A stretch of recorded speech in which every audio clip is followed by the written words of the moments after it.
We are diving headfirst into Black Myth Wukong. We're talking about full-on cultural deep dive, unearthing all those philosophical nuggets this game is packing, from the characters to how this game completely flips the script on Journey to the West. What are the absolute must-knows from Journey to the West to really wrap your head around Black Myth's brilliance? You've got Sun Wukong, the Monkey King. This is a force of nature shaking heaven to its core. He gets put in timeout by the Buddha, but then comes the redemption arc. Protecting a monk on a quest for some seriously ancient knowledge. Now, Black Myth takes these iconic events, these legendary figures, And it weaves something entirely new. it's being called a controversial take. And I gotta ask, is it just me, or does this feel like way more than a simple retelling? This is Black Myth saying, we're picking up where Journey to the West left off. All right, so we're talking full-on divine rebellion then, which begs the question, if we're not playing as Sun Wukong,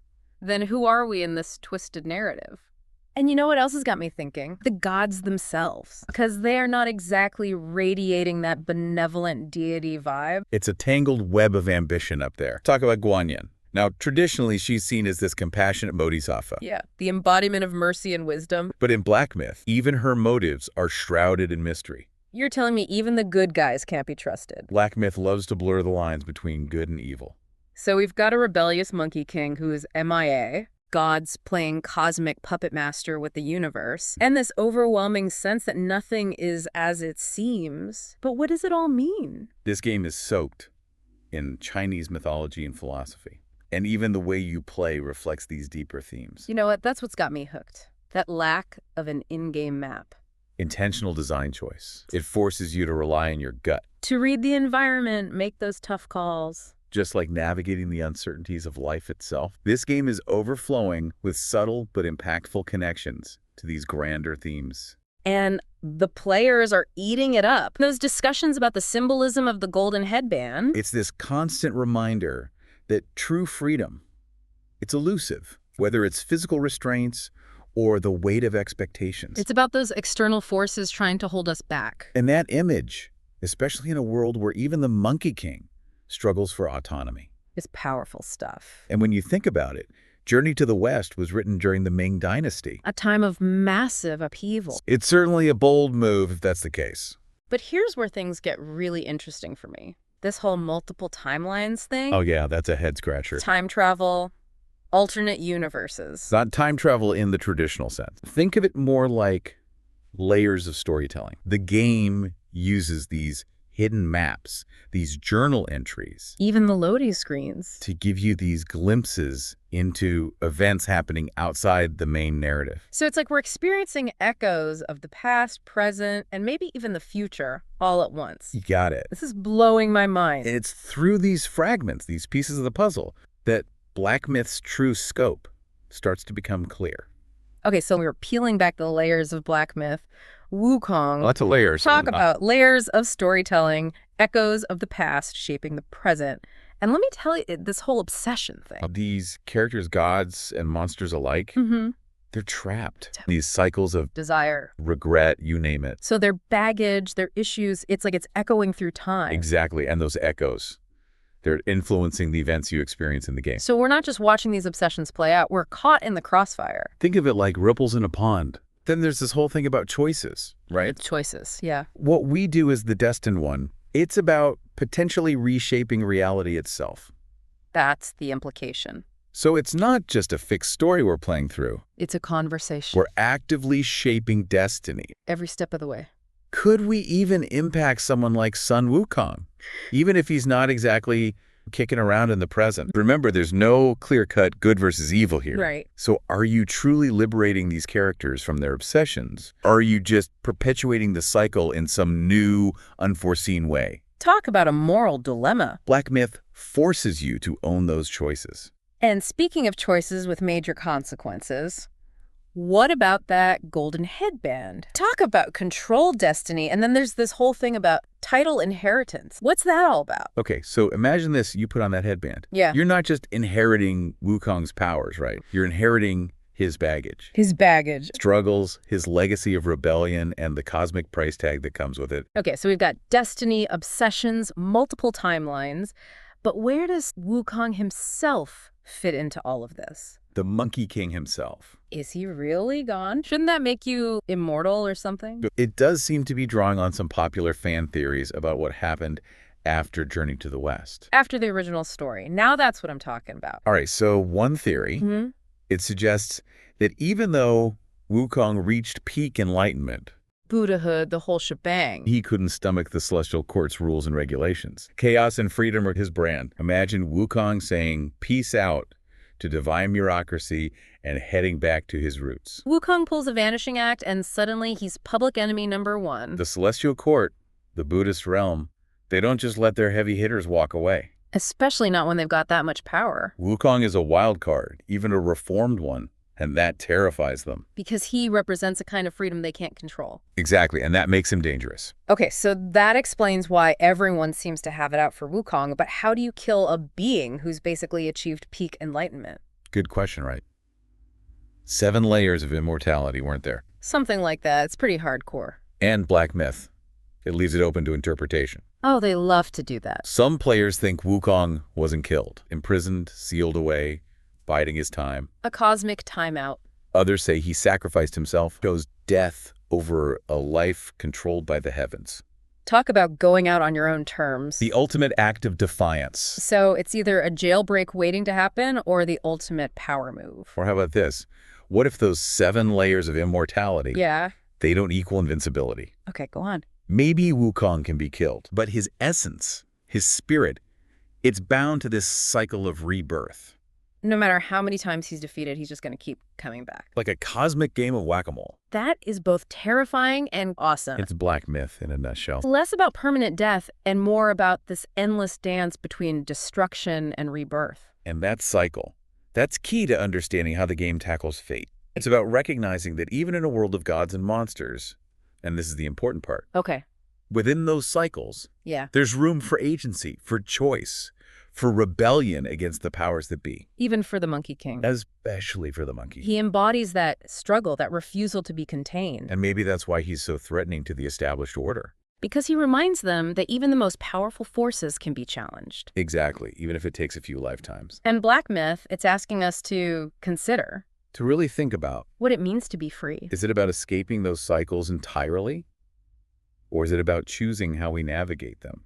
How we rebel? How we leave our mark? That's some heavy stuff, especially for a game that's also about transforming into mythical creatures and battling giant insects. And yet, those fantastical elements, they serve a purpose. Oh, they're not just there for show. They're tools for exploring these big ideas in ways that traditional storytelling just can't touch. It's like those journal entries, those hidden lore bits, those character portraits you stumble across. They're more than just background noise. Way more. Pieces of a much grander puzzle that players are putting together right now. And speaking of discovery, there's been a ton of buzz about the game's true ending. The true ending. Okay, I'm intrigued. The one that players say you can only unlock after multiple playthroughs. Multiple playthroughs. And a serious deep dive into the lore. Okay, you're killing me here. What makes this ending so special?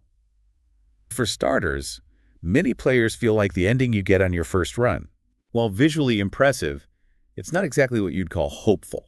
Oh, so after all that fighting, all those choices, it's not exactly sunshine and rainbows. Not quite. What are we left with? Is it suggesting that no matter what we do, those cycles of control, those obsessions, they're just inescapable, even for someone like the Destined One? That's the question Black Myth seems to be asking, and it sparked a lot of debate. I bet. It all comes back to that golden headband. The headband again, huh? It takes on a whole new meaning in the context of this true ending. Less about physical control and more about the seductive nature of power itself. Remember how some players describe it as a symbol of enslavement? Oh yeah, it's about those chains we can't see. The true ending seems to suggest that even if you break free from one system, another is always there waiting to take its place. Oh no. Often we're the ones who build those new systems. So even in victory, there's a sense of, I don't know if I'd call it defeat, but maybe compromise. Compromise, that's a good word for it. Like even the most powerful beings, they can't fully escape the systems that bind them. They just learn to work within them. Maybe even manipulate them to their advantage. And that's a far cry from a clear-cut, good triumphs over evil narrative, isn't it? It's way more nuanced, way more unsettling. And that's where the true ending shines. All right, so how do we unlock this legendary ending? It's not about brute force. It's about understanding Understanding what? the game's themes, engaging with the lore, piecing together the fragments of Wukong's story scattered throughout the world.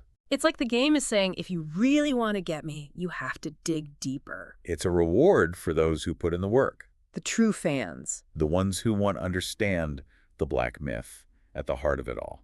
So it's not just about beating the final boss, It's about embracing the ambiguity, challenging your assumptions. finding your own meaning within the messiness of it all. And that's what makes Black Myth so much more than just a game. It's an experience that sticks with you. Long after the credits roll. It's how deeply it's rooted in Chinese mythology. It's woven into the very fabric of the game. It's like the myths themselves are characters in the story. And it's not just Journey to the West either. You've got nods to other stories too, like Asura, Asura. another game from the same developer. It also explored this darker side of Wukong's journey, what came after. Interesting.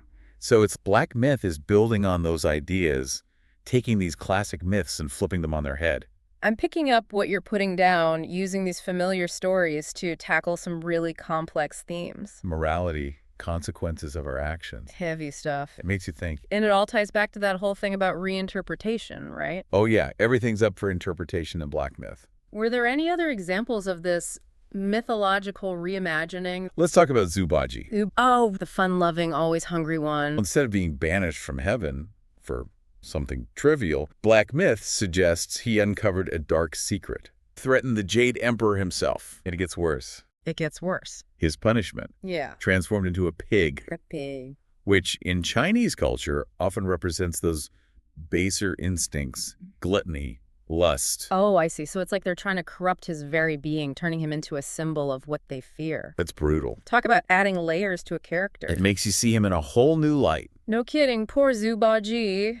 But that's what Black Myth does so well, right? Yeah. It takes these established figures and injects this whole new level of depth and complexity. It's not just a black and white world anymore. Oh, absolutely not. You've got shades of gray everywhere. It reminds me of those discussions about the enemies in Black Myth, the Yaoguai. Yaoguai, oh yeah, terrifying creatures. But even they aren't always what they seem, right? Exactly. A lot of players were saying that Black Myth makes you sympathize with some of them. You learn about their past, their motivations, and you realize that many of them are victims of circumstance, caught in a system that's just as messed up as the one the heroes are fighting against. So it's like suddenly the line between enemy and victim gets really blurry. It can't just be about choosing the right side then. It becomes about understanding the nuances, the motivations, the ripple effects of every decision you make. And those decisions, they have weight. Oh, they do. They shape the world around you, determine who lives, who dies, what the future holds for this world steeped in myth and rebellion. That's a lot of pressure. It's not just about good endings or bad endings. It's about the journey itself. Exactly. And how your choices echo through the narrative and beyond. I have to ask, does Black Myth ever offer hope? Some players, they walk away with this glimmer of hope, believing that their actions made a difference, that they nudge the scales towards a brighter future.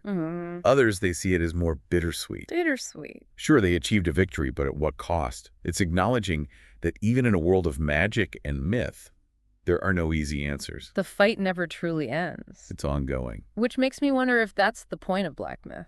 It's not about giving us the answers, but making us ask the question. Making us question everything we thought we knew about good and evil, power and control. And even fate itself. Exactly. That thought-provoking stuff. It's more than just a video game at that point. It's an experience, a philosophical journey, a testament to how powerful myths can be. They make us think, they make us feel, they make us question everything. And sometimes that's more powerful than any clear-cut answer. So as we wrap up this deep dive into Black Myth, Wukong, what's the one thing you want our listeners to take away from all of this? Don't just play the game, experience it. Pay attention to the details, the symbolism, the echoes of our own world hidden within this fantastical myth. It's about going beyond the surface. Exactly. And most importantly, come to your own conclusions. There's no right or wrong answer. What is the Black Myth that speaks to you? That's what matters. Beautifully said. A huge thank you to everyone for joining us on this incredible journey into the world of Black Myth, Wukong. It's been a pleasure. We hope you've discovered new perspectives, maybe even a few black myths of your own along the way. Keep those discussions going. Until next time, keep exploring, keep questioning, and most importantly, keep the conversation alive.